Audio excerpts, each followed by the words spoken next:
See, the rich of this world are intensely religious. They're devoted to wealth, to the things of this world. They have a devotion, that is what their values are. That's why the rich young ruler has to turn away.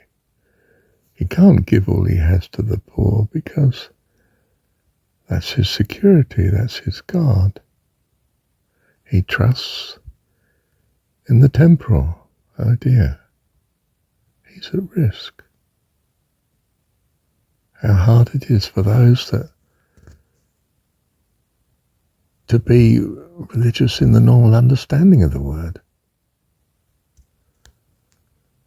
One that has a God, not Buddhism, I might point out. The non-ecclesia of the Buddhist faith, the layperson, still worships God, the Buddha, in their mind, and they pray to him. Because you see, their lot in life is so miserable compared to the elite and affluent that they need a God. The elite and affluent, so to speak, in a sense, are the top echelons of the monks and so on, the lamas and so forth. They don't feel they need God, the top echelons, because they have the security and the riches, the comforts of life such as it is in the countries they live in, or used to, like Tibet. I like Chairman Mao's abhorring of the Dalai Lama and his retinue of monks that live well compared to the peasant. I don't mean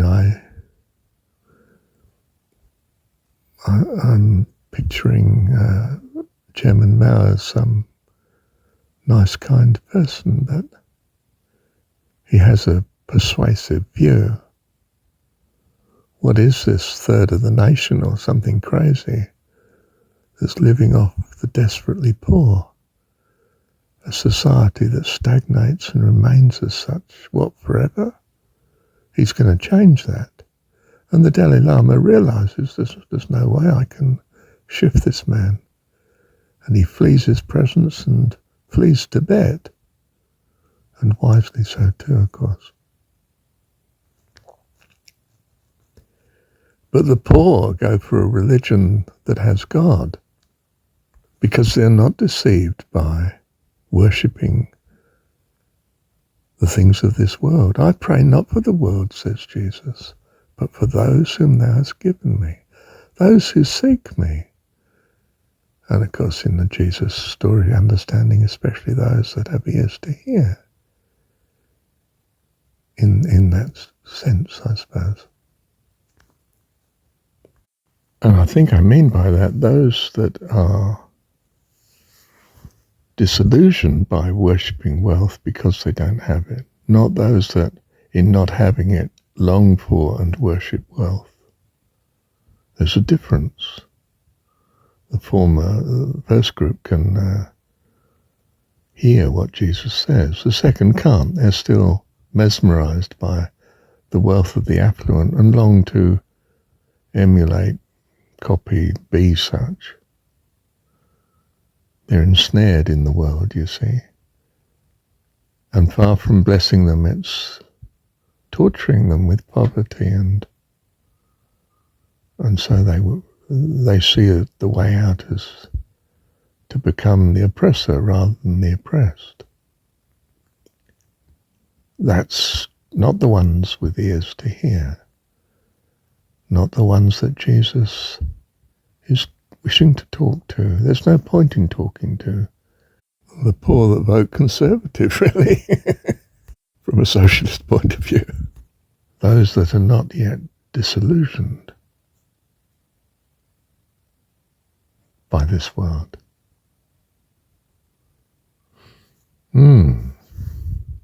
Reflect on my own circumstance. I come from well off, the privileged, the affluent, to be heir apparent to the dad's estate, you know, in that sense, albeit a sort of 20th century estate of property ownership in East London.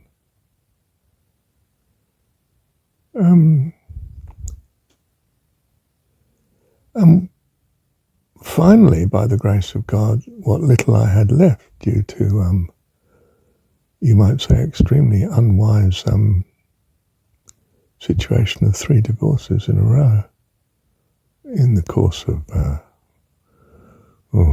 don't know, over 40 years of living, but and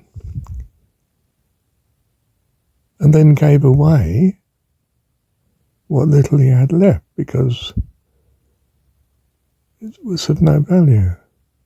You could say greatly helped by living in a welfare state. Oh yes, I mean, I'm not claiming some perfection of nobility here. I do think that whether the UK or New Zealand, I mean, there is a sort of safety net, and a very significant one, that doesn't leave you in any comfortable affluence, but does mean in large measure your ongoing survival.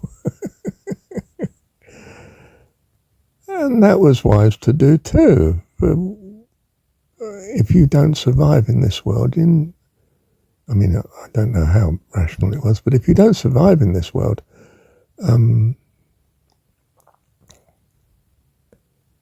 you don't learn, you don't have the opportunity. So you are blessed with a keen concept of self and its survival as priority, even over your religion, because, of course, your religion could well be completely wide of the mark, and your desire for survival must prevail for you to stay here long enough to learn that you are wide of the mark and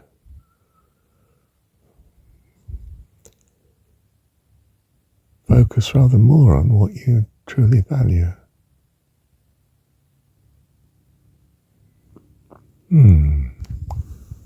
Religion hopes to do this. Scriptures tend to do it better.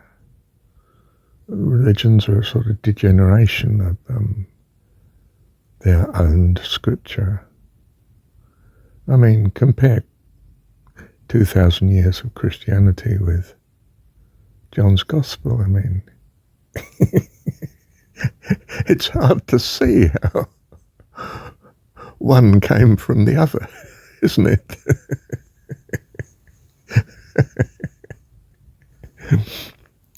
And this is not just peculiar to Christianity. It's the same with, Hinduism, ancient Hinduism, or modern Hinduism. I don't know. Is there one? And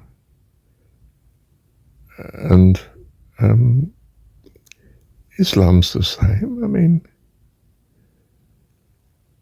dear. And yes, I agree, the scriptures themselves aren't perfect. I mean, goodness, Christianity's on about how you should treat your slaves, not how you should stop slavery, not how you should, from a secular point of view, change the world.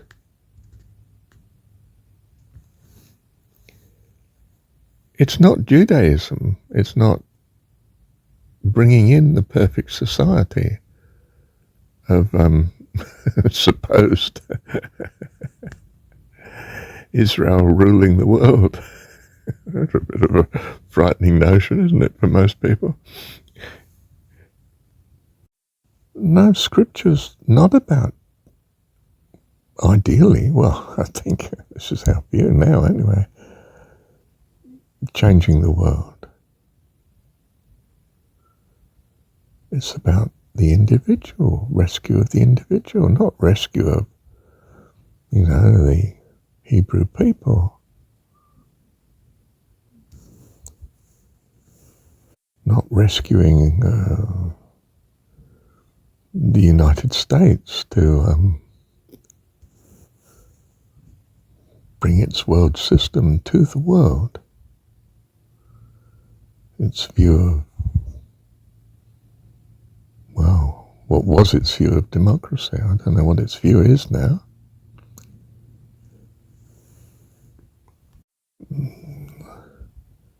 Scripture doesn't bring, actually, salvation of the planet, of the world.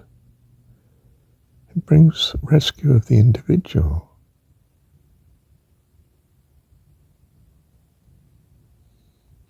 That was the major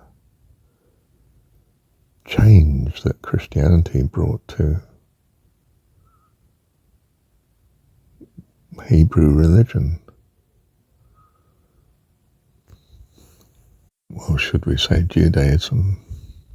But it was Judaism from a Greek point of view. Getting back to historicity again, aren't we? Let me review a minute. Yes, I rest my case. Thank you, Heavenly Dad.